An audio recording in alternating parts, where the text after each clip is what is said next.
कानूनी किताबें उनकी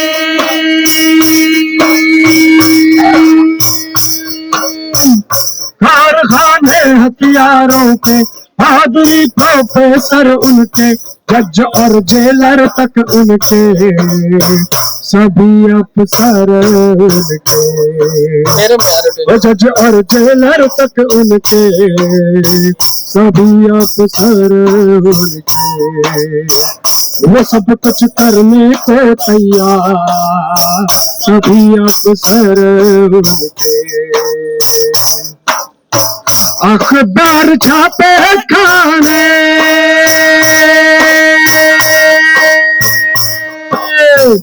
हमें अपना बनाने के, बहाने चुप कराने के, नेता और गुंडे तक उनके, सभी अफसर उनके, नेता और गुंडे तक उनके, सभी अफसर उनके, वो सब कुछ करने को तैयार, सभी अफसर उनके, जेल और सुधार घर उनके, सभी दफ्तर उनके। एक दिन ऐसा आएगा,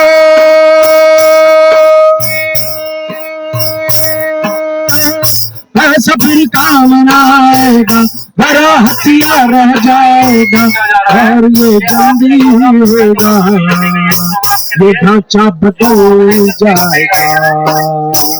अगर यही हाल किसी नेता की बेटी के साथ होता, क्या कुलदीप सिंह की ही बेटी के साथ अगर ये हाल होता, किसी ने उसका रेप किया होता, तो क्या आज उसको बरी कर दिया जाता? योगी जी के राज में पुलिस जहाँ होती है सिर्फ और सिर्फ उनको घर में नजरबंद करने के लिए होती है, ताकि वो किसी से अपनी बात न कह सके, अपने रिश्तेदारों तक से या किसी से भी कोई उनसे मिलने न आए, उनको कोई भी किसी तरह की सहायता न दी जाए। इसीलिए प्रताड़ित को और पीड़ित को इसीलिए नजरबंद कर दिया जाता है। अच्छा, बीजेपी सरकार आपको लगता है मुजरिमों के साथ है? बिल्कुल मुजरिमों के साथ नहीं, बिल्कुल प्रधानमंत्री कह रहे हैं नारियों का सम्मान हो रहा है। ही मुजरिम है, सारे सत्ताधारी बीजेपी नारी विरोधी बीजेपी सरकार है।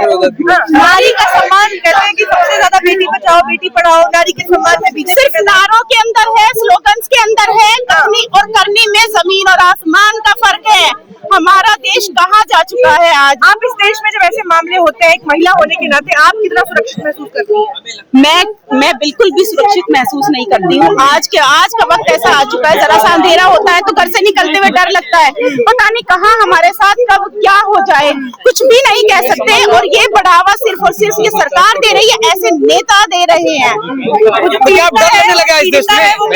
कुत्तों के साथ में ज्यादा मतलब आदमी दिखते। बिल्कुल ये बात हकीकत है कि आजकल जो है कुत्तों को प्रोटेक्ट किया जा रहा है और महिलाओं को प्रोटेक्ट नहीं किया जा रहा है।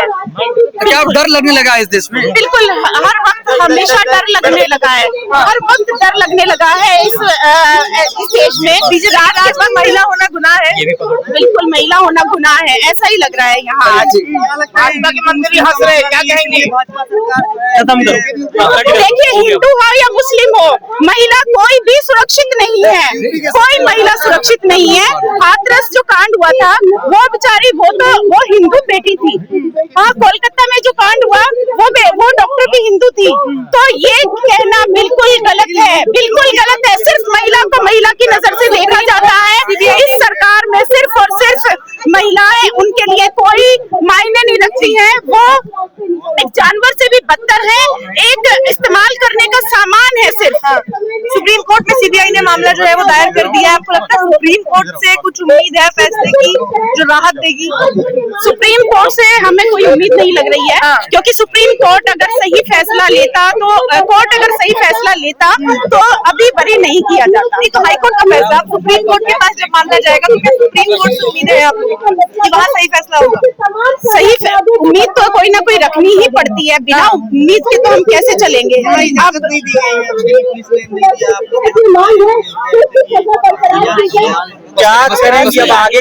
पुलिस कह रही है कि यहाँ पर इजाजत नहीं है प्रदर्शन करने की, और आप लोग जबरन ये कर रहे हैं। आप आवाज नहीं उठा सकती हैं दिल्ली के जंतर मंतर पर आकर? देखिए, अगर ये सोचकर हम घर बैठ जाएंगे तो फिर आवाज ही नहीं उठा पाएंगे। और सरकार ये हमेशा करती चाहिए। जैसा मैंने बताया, निर्दोषों को यूएपीए लगाकर जो है जेल में डाल दिया जाता है, उनको बेल तक नहीं दी जाती है और मुजरिमों को सरेआम छोड़ दिया जाता है और उनको अगर वो थोड़ी बहुत सजा काट कर आते हैं तो उनको फूल और माला से उनका स्वागत दिल्ली किया की जाता है। महिला मुख्यमंत्री महिला है इस वक्त, और वो जो पीड़िता है वो कहती है कि मैं उनसे मिलना चाहती हूँ। कुछ उनको भी तो कुछ असर करना चाहिए, कोई आवाज तक नहीं उनकी आई। हम कोई उम्मीद नहीं लगा सकते उनसे, वो महिला होकर महिला का साथ नहीं दे रहे हैं। महिला का साथ जी, इस सत्ता में जितनी भी महिलाएं बैठी है वो मुर्दा है, वो महिला का साथ नहीं दे रही महिला है। नेत्रियां हैं, पहले जब ऐसा कुछ होता था तो वो तमाम सीना पीटने लगती वो थी। जब तक सरकार नहीं थी बीजेपी की, वो तब तक सीना पीटती थी। क्या कर रही है? आपको उन्नाव में होना चाहिए, क्या कर रही है? उन्नाव महिलाओं की आवाज उठा रहे हैं ताकि हम उनके साथ खड़े हो सके। अगर हम आवाज नहीं उठाएंगे तो कैसे लोग कह रहे हैं कि आपके कोर्ट के फैसला को भी नहीं मानती है, जुडिशियल सिस्टम है, आप उसको भी नहीं मानते। कोर्ट अगर सही फैसला करता तो फिर हम सम्मान करते। कम से कम महिलाओं के हक में तो सही फैसला करना चाहिए। एक इंसान है जिसके बिना दुनिया नहीं चल रही है, हमारा देश नहीं बढ़ेगा। वैसे सिर्फ और सिर्फ बीजेपी सरकार कहती है कि वैसे तो महिलाओं को हम मैडम, आपको कोर्ट पे भरोसा है कि नहीं? नहीं है। पीड़ित को ही और ज्यादा प्रताड़ित किया जाता है हमारे देश में। जो प्रताड़ित है, पीड़ित है, उसी को प्रताड़ित कर रही है सरकार। और ऐसे गुनाह करने वालों को, ऐसे घिनौना गुनाह करने वालों को फूल और मालाओं के साथ उनका स्वागत किया जाता है, उन्हें रिहा किया जाता है। और हमारे देश में तो बेगुनाह है जो एनआरसी के प्रोटेस्ट में या ऐसे किसी भी अपने हक की आवाज उठाने वाले जितने भी बेगुनाह बंद हैं जेलों के अंदर, वो आज तक सजा काट रहे हैं, वो आज तक बेल पर भी नहीं निकले हैं। और ऐसे ऐसे रेपिस्ट को बाहर निकाल दिया जाता है। ये क्यों निकाला जा रहा है? क्या इनका, जैसे कि जैसे देखा बिहार चुनाव में जो एक नकाब पहने हुए एक डॉक्टर के साथ किया गया है सलूक, ऐसे ही ये मंत्री जो है बढ़ावा देते हैं। ऐसे बीजेपी के सभी मंत्री और सभी ये एमएलए सभी को छूट है जैसे, तो ये जुर्म करने की। संजय निषाद कह तो रहे आदमी है, नहीं आवा तो हाथ लगा है, ये सरकार को खींचा है। बहुत ही घिनौना, ये बहुत ज्यादा घिनौना और इतनी घिनौनी हंसी के साथ उन्होंने ये बोला है।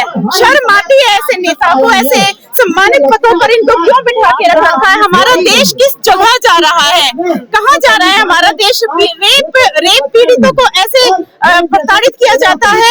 और भूषण शरण सिंह के खिलाफ भी इसी जंतर मंतर पर देश की महिला पहलवानों ने प्रदर्शन किया था और आज वो कह रहे हैं कि कुलदीप सिंह सेंगर लड़ाई लड़ रहे हैं और उनके खिलाफ षड्यंत्र किया जा रहा है, वैश्विक षड्यंत्र, और वो लगातार लड़ रहे हैं और उनको आजादी मिली, इसका हम स्वागत करते हैं। देखिए, हम इतने सारे माइक नीचे यार।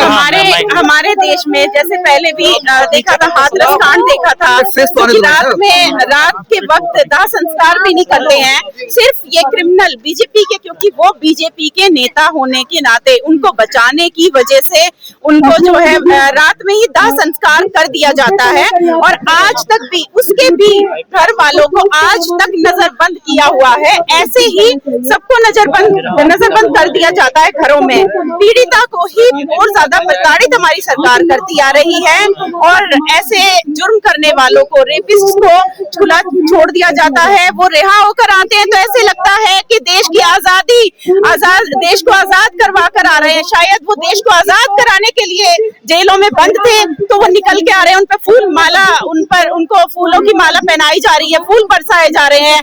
ये हमारा देश हो चुका है। आज के दौर में सिर्फ नारे में और स्लोगन्स में ही रह गया है बेटी बचाओ बेटी पढ़ाओ। बाकी महिला कहीं भी सुरक्षित नहीं है, कहीं भी सुरक्षित नहीं है। वो बड़ी भीड़ में सुरक्षित नहीं है। वो देश के सम्मानित मंच पर भी अगर वो खड़ी है तो वहां भी सुरक्षित नहीं है। और ये असुरक्षा सिर्फ और सिर्फ इसलिए ही महसूस हो रही है क्योंकि जो सत्ताधारी बैठे हैं वही क्रिमिनल है। और ये क्रिमिनल ऐसे क्रिमिनल है कि ये दूसरों को और ज्यादा बढ़ावा दे रहे हैं। नहीं, अदालतों पे विश्वास नहीं रहा। अदालतों पर अगर विश्वास होता तो अदालत उसको ऐसे बरी न कर रही होती, उसको सजा देती। किस तरह का कानून है ये? चुके हैं, 7.5 साल की बेचारे ने सजा काट ली, अदालत ये कह रही है। 7.5 साल की सजा क्या होती है? एक लड़के की जिंदगी तबाह कर दी गई है, उसका पूरा परिवार तबाह हो गया है, तो 7.5 साल की सजा उसको तो फौरन, जबकि उसका जुर्म साबित हो चुका था, जुर्म साबित होने के बाद उसको अब रिहा कर दिया गया है। कोर्ट के मुताबिक उसका जुर्म साबित हो चुका था, तो उसको सजाए मौत होनी थी कि दूसरे क्रिमिनल थर्राए कुछ ऐसा कभी ना करे, किसी बेटी के साथ ऐसा ना हो। अगर ये हाल सभी अफसर उनके सब कुछ करने को तैयार, सभी अफसर उनके जेल और सुधार घर उनके, सभी दफ्तर उनके जेल और सुधार घर उनके, सभी दफ्तर उनके। जल्दी ही होगा ये ढांचा बदल जाएगा, ये ढांचा बदल जाएगा, ये ढांचा बलात्कारियों को घूमने की